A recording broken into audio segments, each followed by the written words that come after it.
have natural pair inside Pep. Okay. Si Bagani. Bagani. Tsaka si Birdie. Kasi Birdie. Oo. Tsaka si Kuya. Sa taas.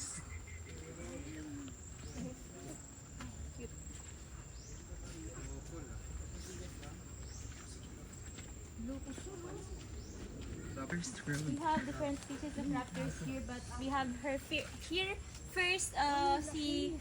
He was named Mindanao before kasi he was adopted by Cebu Pacific, Cebu Pac.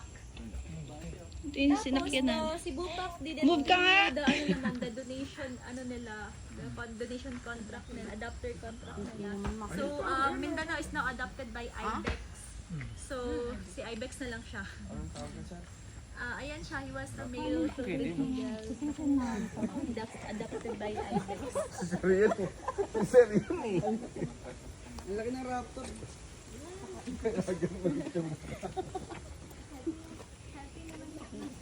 Ano yan? Malinis naman po yung forest natin.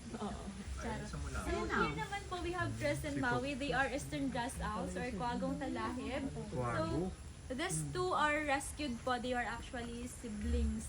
Kasi a local farmer here turned over them here kasi he thought that they fell from the top of the tree without him realizing that they actually parang make their nest talaga sa grasses ba kasi nga they are eastern grass owls. Ayaw nyo isa. And then he destroyed their nest kasi nga he was May LG farming. yan, So magkahiwalay. out of his guilt, he turned over Crescent Maui here. Nandito na din sa Kanda, lumaki magkapatid. din.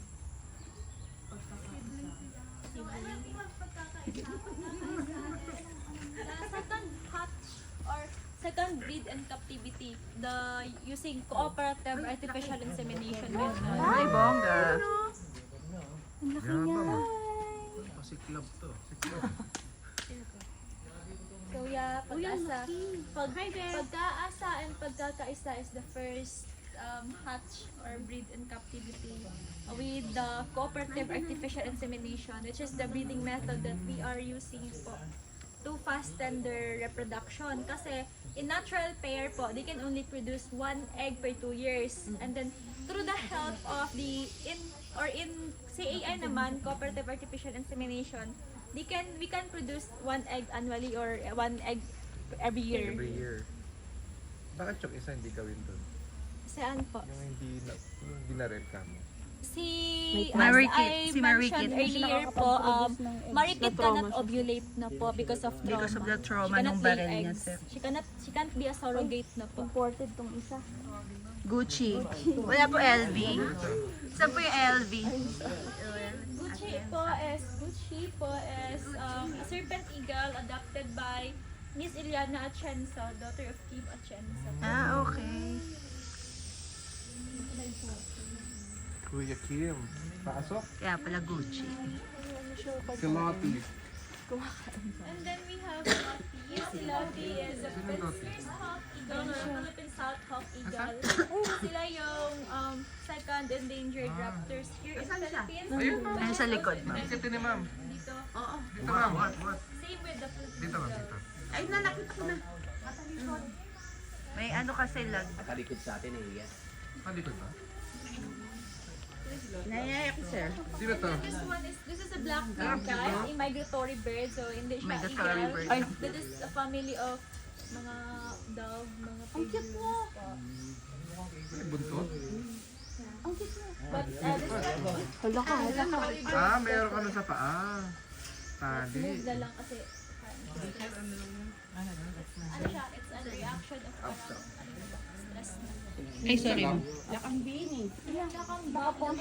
Parehas yun. First hawk eagle or Si Lottie. South hawk eagle din, adopted na this line of Davao. Nakapost siya. Maharot. Ay, maharot. Ay, Maharot. pumipilantik. Parang, Maharot eh. ay, maharot yan. Ay, marahute pala. Maharot. White-bellied sea eagle. Ay, yan, nakatingin no. Maharot. Maharot. Ay, nyo ako makawala. Kain kayo sa akin.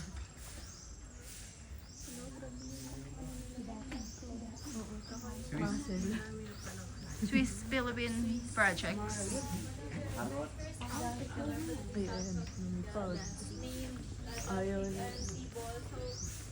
The special pala about the Penskers or fun facts about the Penskers Ay, nakisibol na ba siya?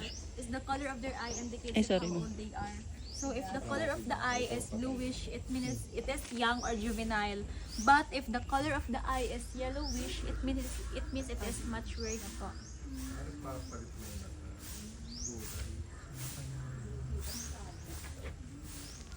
Anong color yung mata niya, ma'am? Yellow. Yellow na. Ayan, hi! Nag-observe.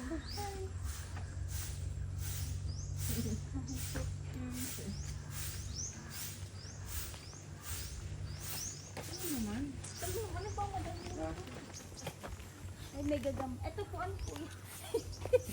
Gagamba. Nakain nila yan. Anong klaseng gagamba mo? Four of them here are females because the males are separated at their sa likod. So this is our, kasi the males are aggressive po ma'am. So especially if breeding season, they are nakaaway sila, nang-rate sila. Lalaki? Or hindi naman like ano, natural pa rin in the wild. Ay, ginakain nila. Kalabasa ata. Papaya. At Papaya. Sungay is the fastest growing bone po ng mga deer. So at every year po 'yon natatanggal and then mabilis lang din naman po tumubo. So naga-shed. Natatanggal siya every year. Okay. Laki. Mga 1 ruler, 12 inches. nagasanga-sanga kasi. Ngunit yung ganon. Diba, kinakape, no? Itong lahi. Yeah.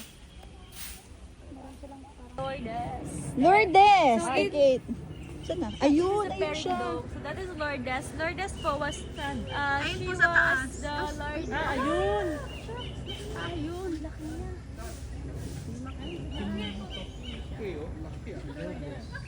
Lourdes, malaki talaga si Lourdes. Madam. Lourdes This is the largest Philippine eagle, the biggest and the heaviest Philippine eagle as of now here in the exhibit. Biggest and the So, heaviest. Mapapakawalan yan. No po. Hindi na, dyan na talaga siya. I mean, for Kasi ma'am, example, pag they need pinakawalan to check siya. yung ano niya, health niya, gano'n. Ah, Si keeper na Lourdes. mahal. keeper, yung mga keepers po namin, gina-check po yung health nila, monitored po yun, lahat-lahat. Kasi napaalis na tayo. So yeah, talking about the health po. So Lourdes was 24, ano the na? heaviest and she was put here on purpose kasi to 24. exercise 24 and then years old na. she's now in her diet na. Kasi super if big na. Dapat kasi sa female Philippine Eagle is 5 to 8 kilos lang. And then si Lourdes weight ng na siya, 10 kilos na siya, 10 kilos na siya.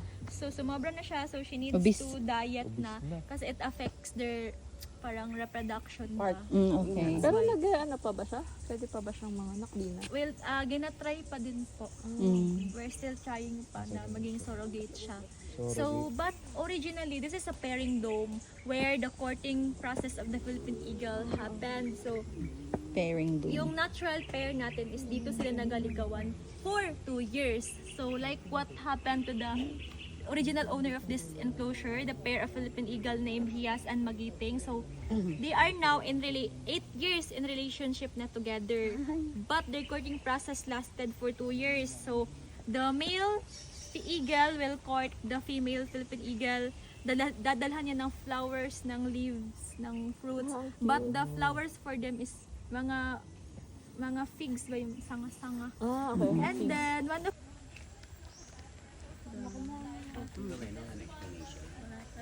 Na-explain. ayan o. Parang bato, no?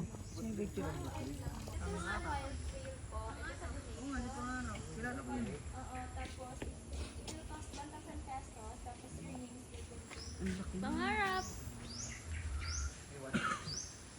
Sir Calma. Pangarap, pagbabago. Kasi wala nang relationship doon with human nag-stop na doon ng 1 week walang movement. So there's a sign na namatay na doon, or actually them kasi they are already imprinted to human. Ang ganda ng feather, ma'am. May abs. May art. Ay, ayun, oh. Di ba ma'am gumawa ka niyan? Nang ganun, no? Delete mo na kayo. Ay, gumawa na. Hindi pinigil din yan, eh. Considered the oldest Philippine eagle here in the exhibit kasi LDI is a rescued Philippine eagle, arrived on 1993 without us knowing if how many years she already existed in the wild. Tanda na. And then one of our retired breeders din po, but during her breeding period she had successfully laid 7 eggs including Vigo, so technically this is the mother of Vigo. Okay. So Vigo po is a product of natural pair po. So yeah, Hindi sa ano, no? Sorrow given. ano po, his husband po si Chai already passed away na, but he's in Senda Hotel right now. He was adopted there kasi by Senda. Makakalipad. Ang them here na nirelease. Then as of now, there are more than 20 individuals of macaque monkeys na here. And then, they are like a monkey community inside. They are ruled by their alpha. Sa alpha nila. Alpha is the largest, I think Ayun that one. siguro. So, alpha po, Hindi kayo nguto. there's a baby.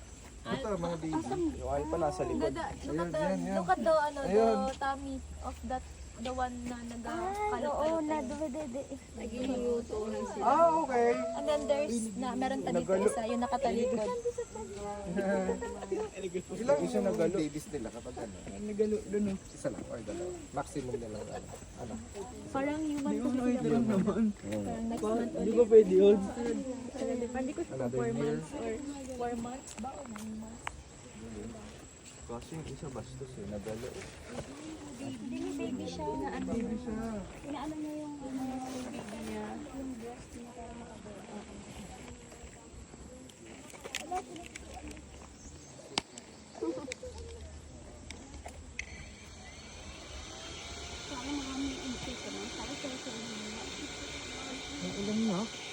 Mga ano, kapamilya ni ano.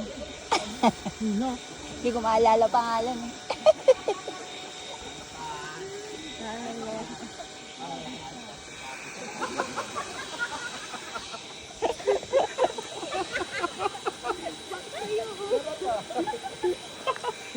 Ubus lakas ah.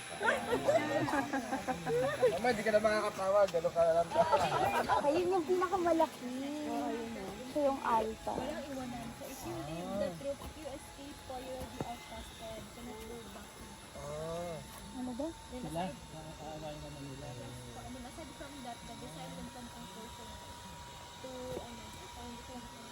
even though good swimmers and good fishers sila, it's deep in this area, and then wala silang makapitan po. Patay talaga, patay.